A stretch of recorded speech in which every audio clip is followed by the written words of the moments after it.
045 6060 973.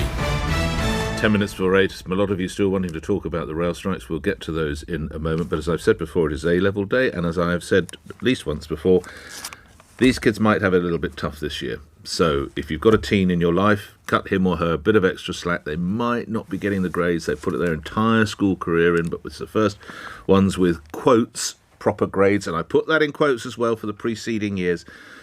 Preceding cohorts in 3 years, so give them a lot of love and a bit more slack. But what might we expect later today? Among headlines that there could be a scramble for places. Here's a man who knows. Don't know how much he's going to be able to tell us, though. Education Secretary James Cleverly joins me now. What are we looking at later today, Secretary of State? Good morning, sir. Good morning, Nick. Well, first of all, you're right to say that these young people getting their results today have had a tough couple of years, and I pay tribute to them and congratulate them on their robustness and resilience. This will be the first set of public exams that they would have sat, and we are toughening up the grading. Ofqual is toughening up the grading to get back to the kind of levels that we saw prior to the pandemic, but they should be optimistic. There are going to be plenty of great places at plenty of great institutions. We expect over half of students to get into their first choice institution, and the majority of students to get into one of the choices on their UCAS application. And if the grades that they get are a little bit less than they were hoping for and expected, not to freak out, not to get too upset by that. There is plenty of great support, and there will be plenty of great courses, probably more this year than previous years. Do we know available what? To them. Sorry, Mr. Cleverly. Do we know yet what the percentages of A or A-star grades? Well, we'll be seeing those. I'm looking at my watch. We'll be seeing those in the not too distant future. But will they have had a minor adjustment? Can we use language such as minor adjustment? So we had a plan, and the plan was to get students back into schools to learn, back into exams to be assessed, and for those exam grades to consciously be not quite as generous as they were in previous years. So that plan looks as if it is playing out. So students may get grades slightly lower than their predicted grades, but the other point I would make is that is not unusual. In normal years, only about 20% of students get the predicted grades or better. 80% of students get less than their predicted grades, but they should not get overly concerned about that, because I say plenty of great places at plenty of great institutions. Is this cohort peak generation COVID, Secretary of State? Well, in education terms. To an extent, I think yes. I mean, I've got teenage boys.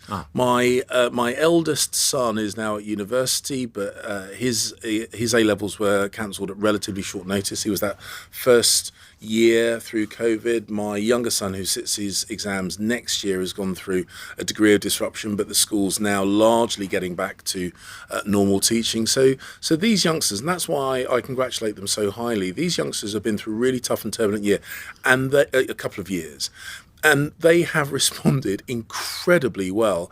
Big thank you to the teaching profession as well. But we are looking to get back, as I say, to pre-pandemic normality with regard to both tuition and the exams. And as I say, there are plenty of great courses at plenty of great institutions, and the majority of students will get onto their first choice course. But here's another way of looking at it, Secretary of State. Does every pupil, does every child, young person need to go to university? I'm glad you asked that, Nick. And it's worth remembering, because today is so often dominated by university admissions. It's worth remembering that half, perhaps even slightly over half of young people getting results today will go straight into the world of work, and I wish them all the best as well. I'm wearing, for those of you who are watching as well as listening, I'm wearing my T-level badge. I thought that was Trust for Leader. Well, you can interpret it that way. Now, this is about T-levels. And T-levels, there are about 1,000 students this year who will be getting the first ever set of T-levels. That's their technical qualifications, vocationally orientated qualifications, carrying the same status and the equivalent of 3 A-levels.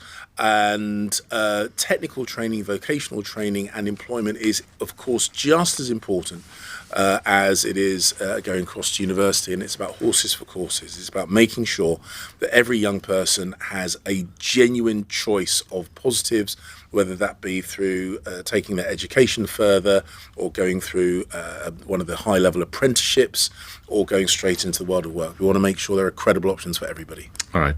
Lastly, on the education front, Secretary of State, are you in accord with Claire Marchant, who is, of course, the head of UCAS, with whom we'll be speaking later in the show, by the way, when she says more students should be recruited to universities from Nigeria, Ghana and Vietnam? It might strike my listeners as a little bit weird. We might struggle to get youngsters in from Nuneaton, but we want them from Nigeria. Secretary of State. I speak to Claire quite regularly. We, the various parts of the, education and higher education world speak quite regularly, and I speak with Claire. So I don't know the context quite of that quote. As you know, before stepping into this job, I was in the Foreign Office. Our university sector is globally renowned, and the students that we get from overseas are quite modest in number, but they are an important part of our higher education system. It does a number of things. It gives British students a chance to mix with people internationally, which is great for both. It builds our soft power around the world, which is, as I say, having been a Foreign Office minister, I know how important that is. And of course, it provides a revenue stream for the universities. But the most important element, in my mind, is that the experience that it gives to UK students to mix with people from around the world who are stepping into an increasingly globalised and international world, and mixing with students from different backgrounds, both different backgrounds from the UK and internationally, is a really, really good life experience. All right, last couple of questions. Making you broader points. The Conservative hustings go on. Indeed, I remember I had the privilege of hosting one in Leeds where you actually addressed your membership. But this at a time when inflation is at 10.1%, the highest lift in 4 decades. Wages are down 3%. Fuel bills are moving up by perhaps £3,000. There's a rail strike.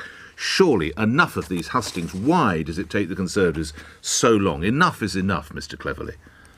Well, it's worth remembering, just as I'm here in the studio talking about education stuff, government continues.